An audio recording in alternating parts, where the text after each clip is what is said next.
નમસ્કાર વિદ્યાર્થી મિત્રો. લાસ્ટ લેક્ચરમાં આપણે વ્યક્તિ ખાતાનો નિયમ જોયો હતો અને ઉદાહરણ નંબર 7 જોયું હતું. આજે આપણે માલ મિલકત ખાતાના નિયમની ચર્ચા કરીશું. તો માલ મિલકત ખાતાનો નિયમ છે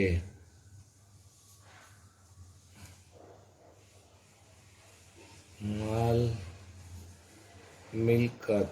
આપણે ચર્ચા કરી હતી કે આ બે અલગ છે, માલ અને મિલકત. માલ મિલકત ના ખાતા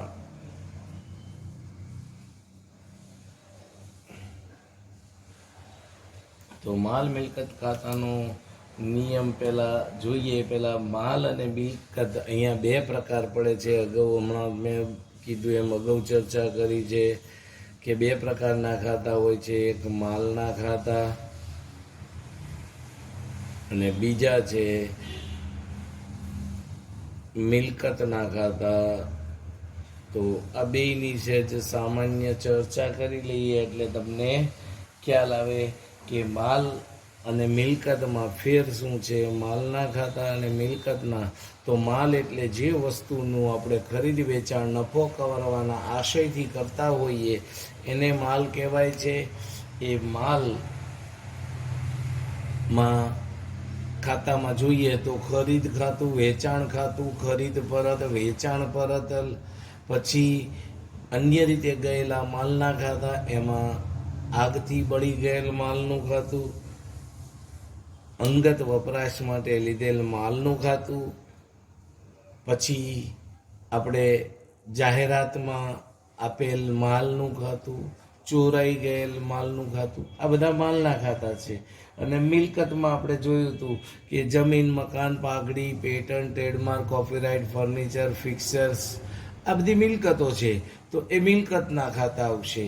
તો હવે એનો નિયમ છે માલ કે મિલકત આવે તો ઉધાર અને જાય તો જમા. આ નિયમ જોઈએ. આ નિયમ ખાસ યાદ રાખજો, ખબર પડે તો. માલ મિલકત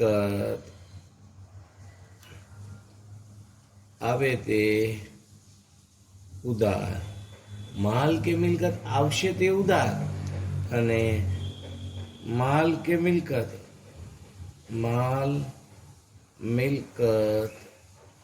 જાય તે જમા.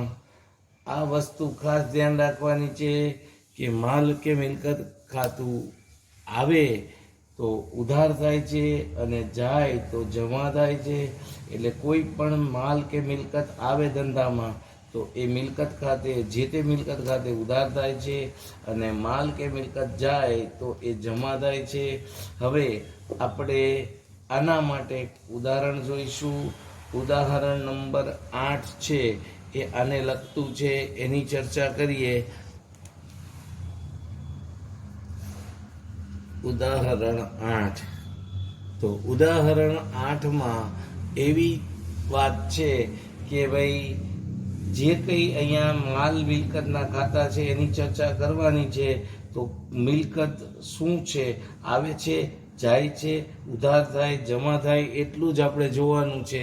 તો અહીંયા આપણે લાસ્ટ લેક્ચરમાં ચર્ચા કરી હતી એ જ રીતે જોઈશું, એ રીતે સમજૂતી મેળવીએ. તો પહેલો વ્યવહાર છે કે ₹20,000નો માલ રોહિણી પાસેથી ખરીદ્યો. ₹20,000નો માલ રોહિણી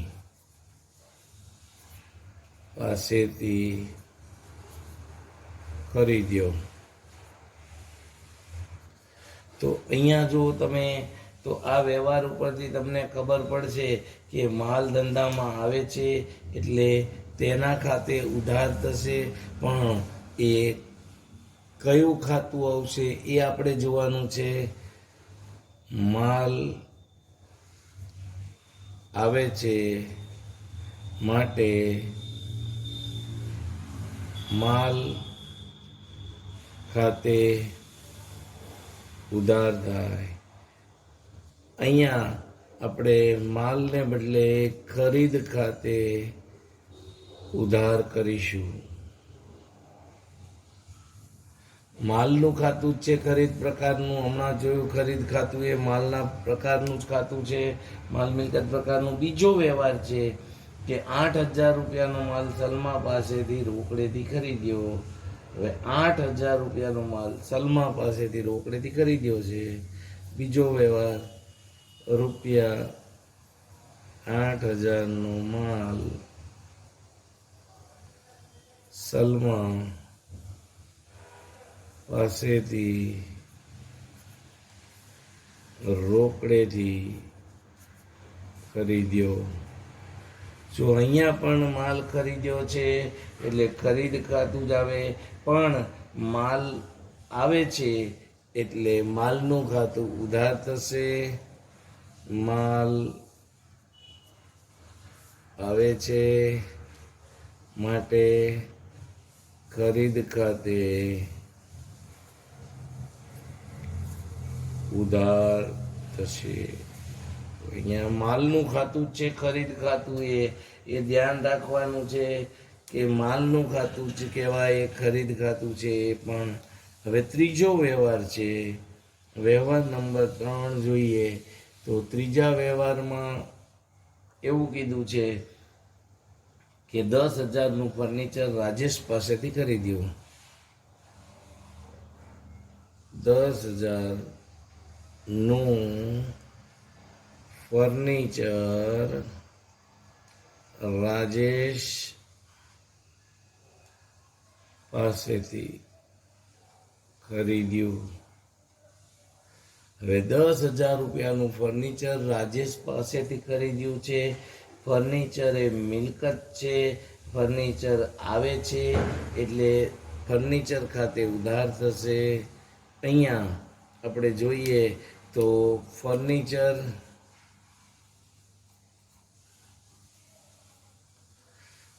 આવે છે એટલે ફર્નિચર ખાતે ઉધાર. ટૂંકમાં હું થોડીક વિગત લખીશ, કારણ કે એકની એક વસ્તુ આવશે એટલે એમાં કંઈ આપણે સમજણ ન પડે તો ધ્યાન રાખવાનું, બોલવાનું છે. બાકી તો કંઈ અહીંયા કોઈ પ્રશ્ન થવાનો નથી. હવે આગળ વધીએ તો ચોથો વ્યવહાર છે કે 20,000નું યંત્ર રોકડેથી ખરીદ્યું. આ ચોથો વ્યવહાર છે કે 20,000 રૂપિયાનું યંત્ર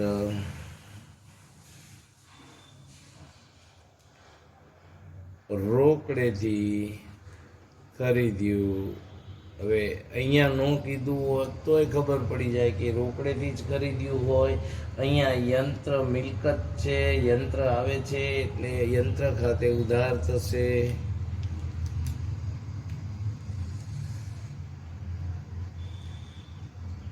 યંત્ર આવે છે, યંત્ર ખાતે ઉધાર થશે. પાંચમો વ્યવહાર છે રૂપિયા 20,000નો માલ રોહિણીને વેચ્યો. પાંચમો વ્યવહાર રૂપિયા 20,000નો માલ રોહિણીને વેચ્યો છે.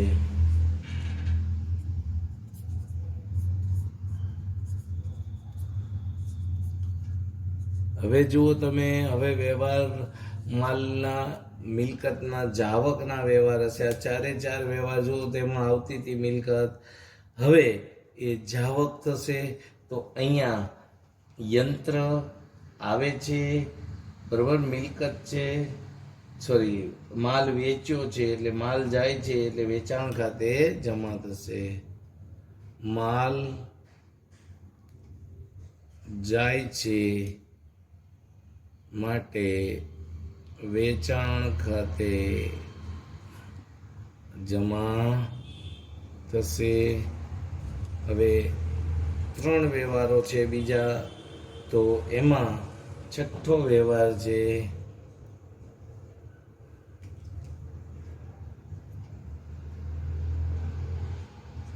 છઠ્ઠા વ્યવહારમાં એવું કીધું છે 8,000નો માલ સલમાને રોકડેથી વેચ્યો.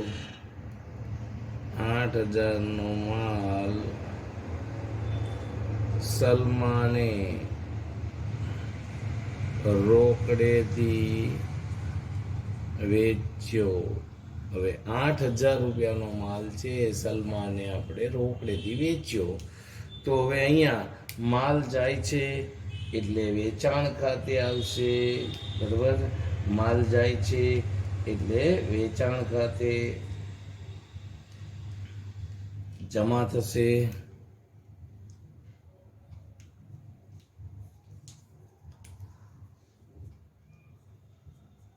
માલ જાય છે વેચાણ ખાતે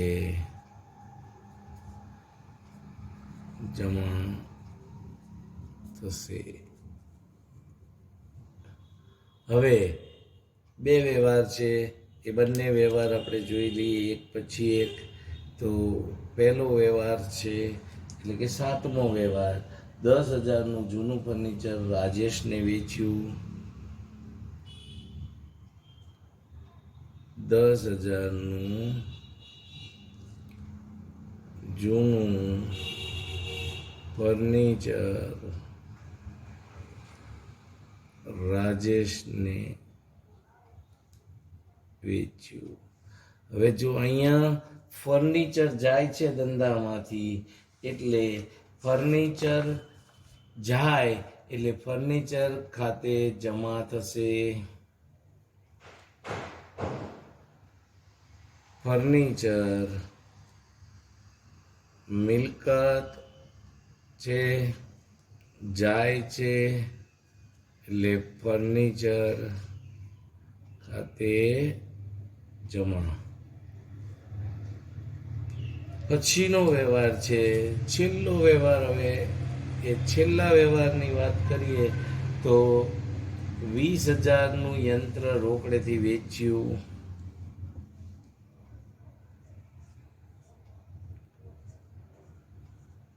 20,000નું યંત્ર રોકડેથી વેચ્યું. હવે જો અહીંયા પણ યંત્ર મિલકત છે જાય છે તો યંત્ર મિલકત છે જાય છે યંત્ર ખાતે જમા થશે. યંત્ર ખાતે જમા થશે. આ થઈ વાત ઉદાહરણ નંબર 8 જે માલ મિલકતના ખાતાની વાત હતી. હવે આ માલ મિલકતના ખાતામાં ધ્યાન શું રાખવાનું કે કોઈ પણ મિલકત આવે તો ઉધાર થાય છે. જે તમે 1 થી 4 જે વ્યવહારો છે તમે જુઓ તો 1 થી 4 વ્યવહારમાં ચારે ચારમાં મિલકત છે માલ છે આવે છે. પહેલામાં તમે જુઓ તો માલ ખરીદ્યો છે એટલે ખરીદ ખાતે ઉધાર થાય છે. બીજામાં રોકડેથી ખરીદ્યો છે એટલે એમાં પણ માલ આવે છે એટલે એમાં પણ ખરીદ ખાતું ઉધાર થાય છે. ત્રીજામાં ફર્નિચર ખરીદ્યું છે એટલે ફર્નિચર આવે છે એટલે ફર્નિચર ખાતે ઉધાર. ચોથામાં યંત્ર રોકડેથી ખરીદ્યું છે એટલે યંત્ર ખાતે. પછીના 4 વ્યવહાર જુઓ તેમાં માલ કે મિલકત જાય છે એવા વ્યવહારો છે. એટલે 5 થી 8માં તમે જુઓ તો એ ચારે 4 વ્યવહારોમાં માલ કે મિલકત જાય છે. તો 5મો વ્યવહાર જો 20,000નો માલ રોહિણીને વેચ્યો તો રોહિણી લેનાર છે પણ માલ જાય છે એટલે માલ જાય એટલે વેચાણ ખાતે જમા થશે. 8,000નો માલ સલમાને રોકડેથી વેચ્યો. અહીંયા પણ માલ જાય છે વેચાણ ખાતે જમા થશે. 10,000નું જૂનું ફર્નિચર રાજેશને વેચ્યું. ફર્નિચર મિલકત છે જાય છે ફર્નિચર ખાતે જમા. 20,000નું યંત્ર રોકડેથી વેચ્યું. યંત્ર મિલકત છે જાય છે જમા થાય છે.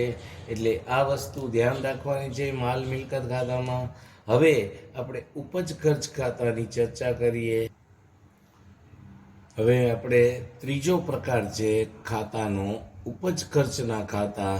તો ઉપજ ખર્ચના ખાતામાં આપણે જોઈએ તો ખર્ચ થાય અથવા તો ઉપજ થાય છે. કોઈ પણ ખર્ચ થાય તો એ ખર્ચનું ખાતું ઉધાર થશે. કોઈ પણ ઉપજ થાય તો એ ઉપજનું ખાતું જમા થશે. નુકસાન થાય તો પણ એ ઉધારવામાં આવે છે. લાભ થાય તો એ જમા કરવામાં આવે છે. હવે એનો નિયમ જોઈએ તો ઉપજ ખર્ચ ખાતાનો નિયમ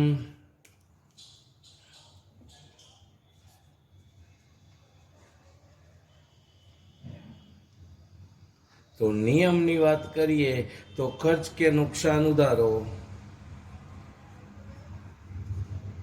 ખર્ચ થાય કે નુકસાન થાય ઉધારો. અને આવક ઉપજ કે લાભ થાય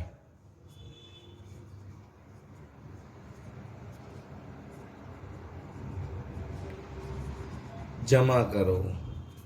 આવક ઉપજ લાભ થાય તો એ જમા કરો. તો અહીંયા આના દાખલાની વાત કરીએ તો ઉદાહરણ નંબર 9 આપ્યું છે. એટલે ઉદાહરણ 9 આપણે જોઈએ તો એમાં આ જ પ્રકારના દાખલા છે. 8 વ્યવહારો આપ્યા છે.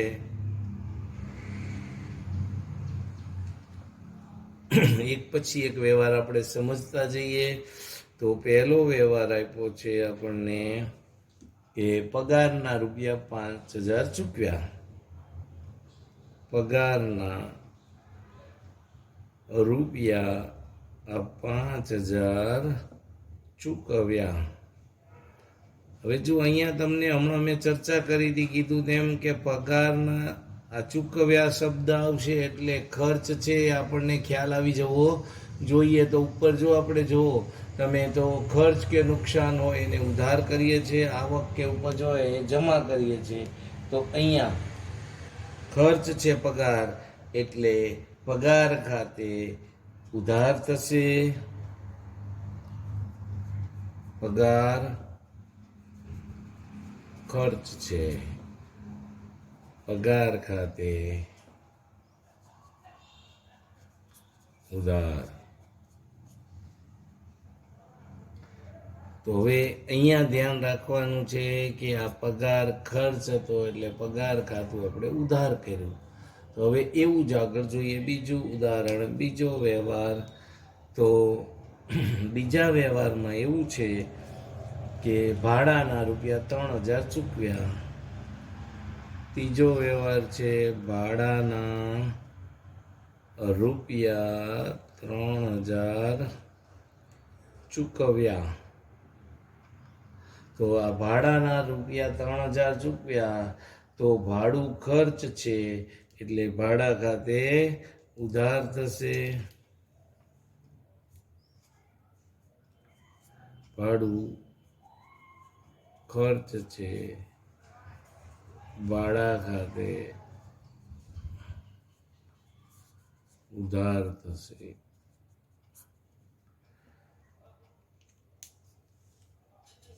ત્રીજો વ્યવહાર છે તો ત્રીજા વ્યવહારમાં ટેલિફોન બિલ ભર્યું રૂપિયા 2,000.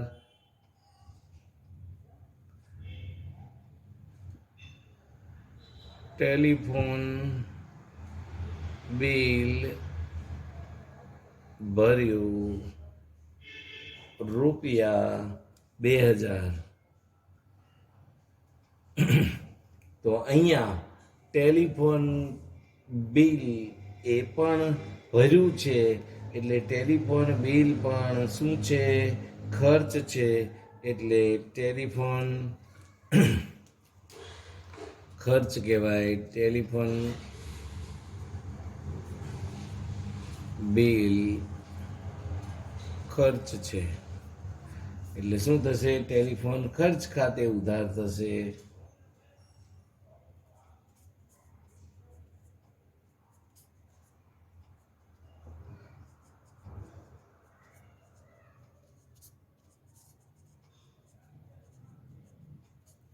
ટેલિફોન ખર્ચ ખાતે ઉધાર થશે. ચોથો વ્યવહાર છે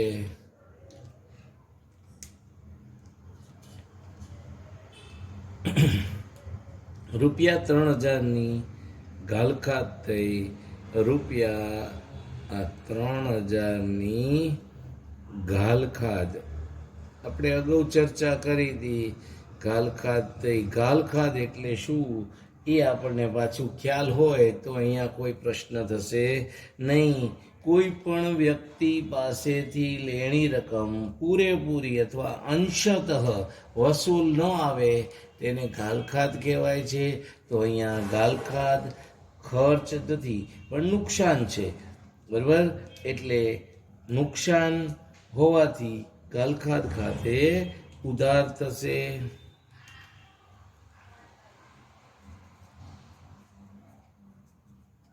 ઘાલખાત નુકસાન છે એટલે ઘાલખાત ખાતે ઉધાર થશે.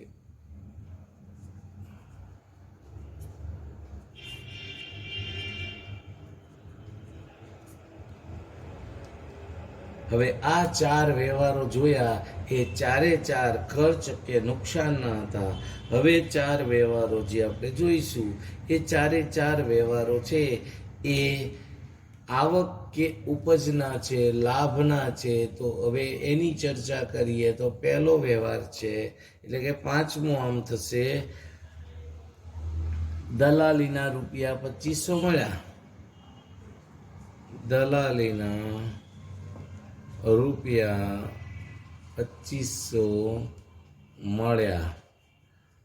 તો દલાલી એ ઉપજ છે એટલે દલાલી ખાતે જમા થશે.